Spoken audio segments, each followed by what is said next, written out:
Okay, so we are on box 16, and in this box so far,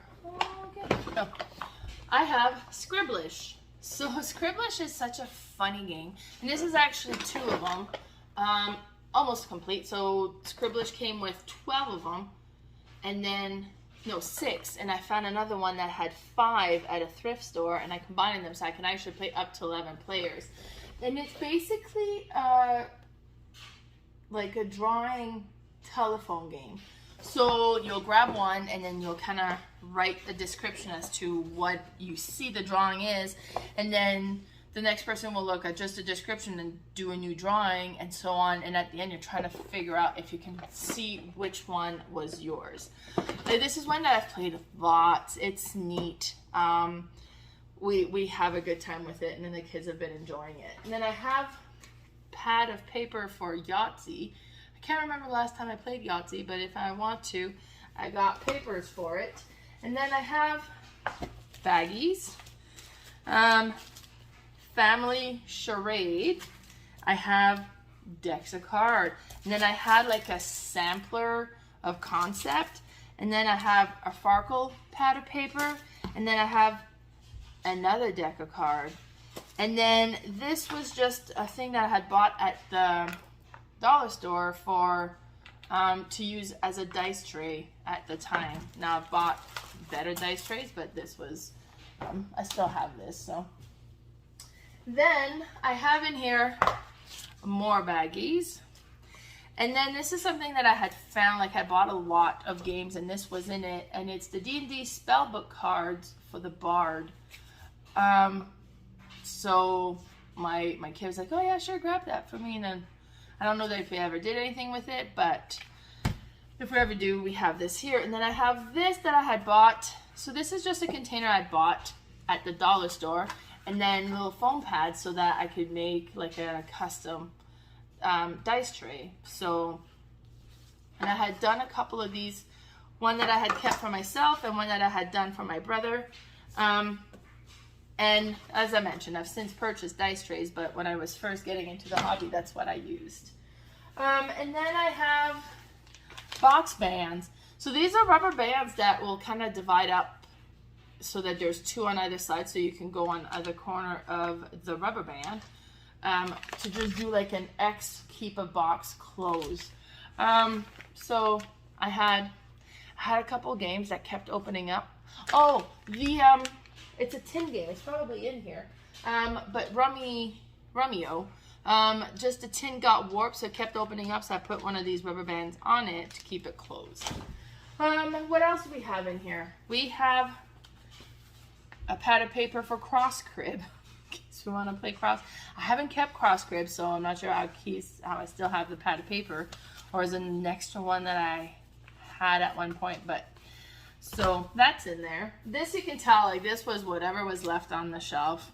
Another baggie. Then I have, this is one that I purchased at, I don't remember if it was the flea market or if it was at the auction at Gobfest, but Call of Cthulhu, the card game. And they have actual little Cthulhu minis in here that looks amazing, and basically I guess you're just using them to hold a spot to show that which one has been activated already. It looked cool. We kind of had set it up but hadn't had the chance to play. This is a 2-player game and it looks super neat. Then I have Quirkle. Quirkle is like one of those little logic abstract puzzles, and it plays very much like Scrabbles, but instead of letters you have shape and colors, and you're trying to create these lines that has matching shapes or matching colors, and you score each time you put something together. And I played it a few times, and it's a really neat, fun game, so I've got that in here. Then I have small campaign, like there was a book for tanks that had extra scenarios that had gone out of print, but you could get the PDF of it. So we got the PDF, printed them just so we'd have extra campaigns, and somehow these fell apart, so they're just loose part of this extra campaign for Memoir 44 So I'll need to put this together sometime. Oops.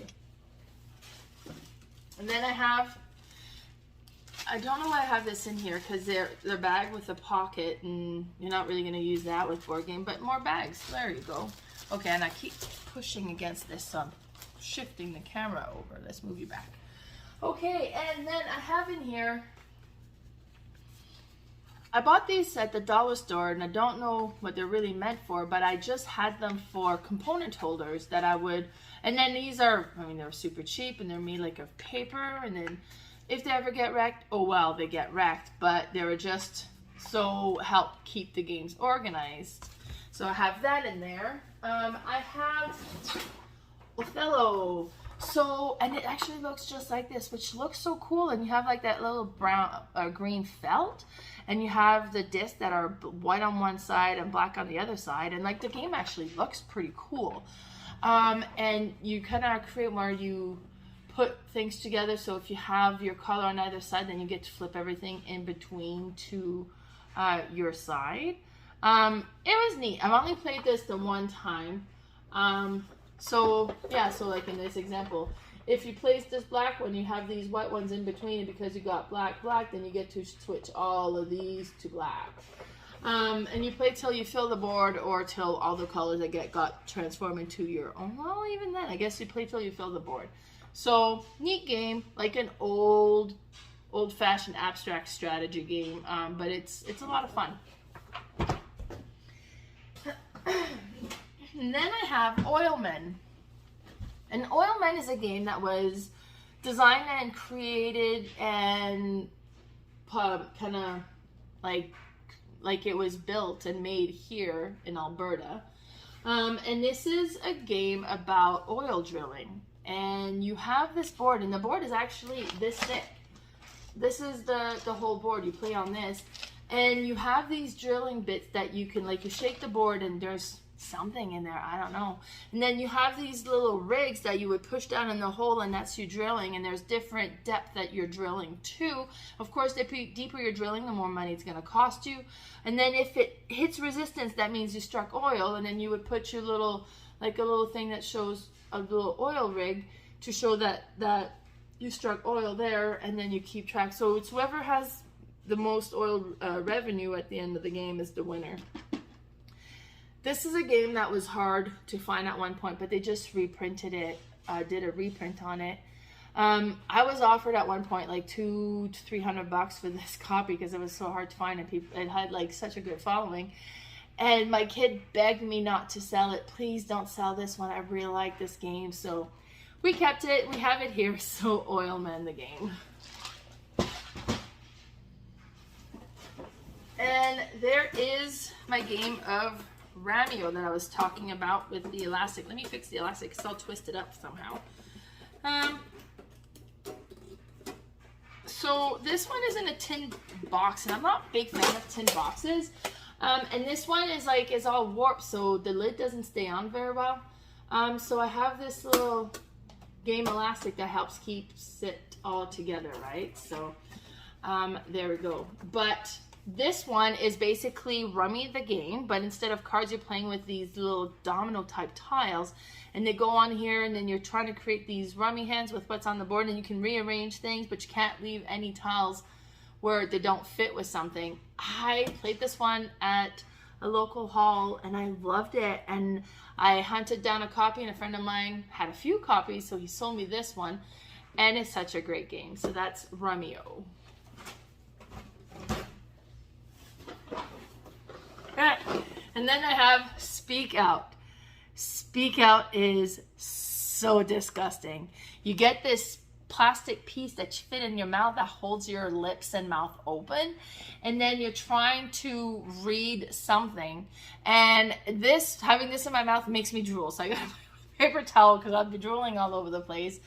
And I played it with my cousin and my sister and my cousin's partner, and I laughed so hard